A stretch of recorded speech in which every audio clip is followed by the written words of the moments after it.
Kumusta po kayong lahat? Celebrity Chika Time po muna tayo at may inihanda po akong chika para sa inyo. Tara po't magchikahan na po tayo. Maine Mendoza, nag-night out kasama ang kanyang mga besties. Yes, mga celebrity Chika Time, yan po ang ichichika ko sa inyo na latest updates at kaganapan po ni Mengay. And of course, bago po tayo dumako riyan, ay nais ko po munang batiin mga team bahay, team abroad at mga seniors natin dyan. Shout out po sa inyong lahat at happy weekend po. Ngayong araw nga po ng Biyernes ay present pong muli ang ating phenomenal star sa longest running noontime show na Itbulaga. Yes po, nariyan na naman nga po ang kulitan, kakwelahan kapag nariyan po sa longest running noontime show na Itbulaga itong si Mengay. Punong-puno pa rin po ng kasiyahan. Narito po at panoorin po natin ang pa-updates ni Mengay sa Itbulaga.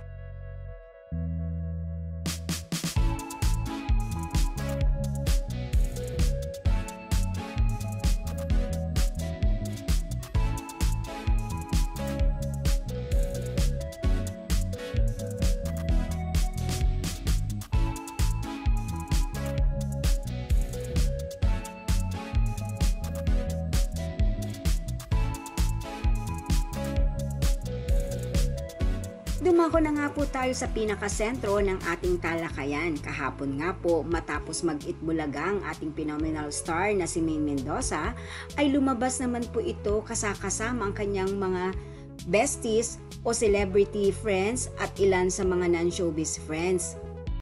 Matapos po mag-dinner, ay sama-sama po silang nanood sa Spit Manila na alam naman po natin na ito po ay isa sa relaxation ni Mengay kapag kagaling sa kanyang pagtatrabaho. Yes po, gaano pa man po kabisa si Mengay ay nakukuha pa rin po niyang sumama sa kanyang mga kaibigan. Yan po ang aking chika updates for today. Salamat po sa inyong panonood. Huwag po kalimutang mag-subscribe. Pwede po mag-comment sa ibaba. Basta't wag lamang po harsh o nakakasakit sa isa't isa. Salamat po muli. Spread love, not hate.